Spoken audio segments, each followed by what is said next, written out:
Je vous l'annonçais en titre, le bras de fer entre le ministère des Transports et le syndicat des transporteurs routiers de Matoto est loin de connaître son épilogue.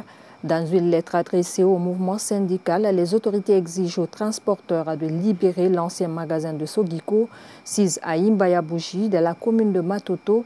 La dite structure syndicale interpelle les autorités sur la paternité de ce domaine. On écoute Alice Silla, porte-parole du syndicat, au micro de Alcine Aïsouma. Ce mouvement intersyndical déclare l'ex-Sogiko de Imbaya-Bougie a été attribué au syndicat des transports terrestres de Guinée suite à une décision concertée des ministres des Transports, de l'Habitat et des Travaux publics sur le transfert de la gare routière régionale de Madina à Imbaya-Bougie pour permettre la réalisation de l'échangeur de Madina.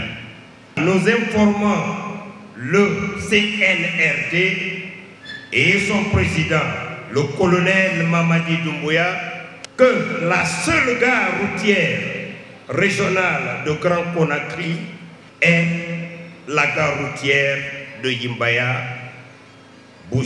Cette gare routière est le seul et unique lieu retenu, officiellement offert au mouvement syndical par l'État guinéen. À cet effet, pour le maintien de la paix, la quiétude sociale, la concorde nationale, nous demandons et prions les autorités de bien vouloir respecter les accords antérieurs entre le mouvement intersyndical et le gouvernement.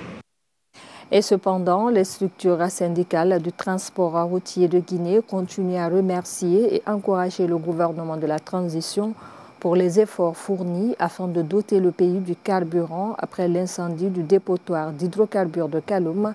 C'est le cas notamment de l'Union nationale des transporteurs routiers de Guinée, version port autonome de Conakry. On écoute Bilo Doumbouya au micro de notre reporter Mohamed Lamine Kaba. Notre métier, c'est le transport. Sans le carburant, on ne peut rien faire. Donc, quand il y a eu l'explosion, nos activités étaient complètement paralysées.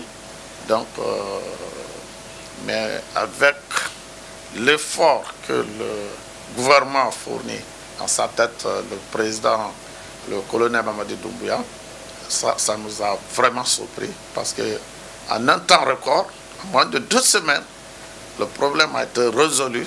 Aujourd'hui, il y a le carburant, il y a le gasoil, il y a l'essence. Ça c'est quelque chose qui nous a beaucoup marqué. Donc, on ne peut pas rester comme ça sans remercier le président, sans remercier son gouvernement, le Premier ministre Bernard Gomé, et tous les membres du gouvernement et les partenaires, aussi le port autonome, parce que le directeur du port, je le voyais ici tous les jours, la journée, la nuit, le haut commandement, et tout le monde a participé. Donc franchement, nous sommes contents. Nous, les transporteurs, on ne fait que le remercier.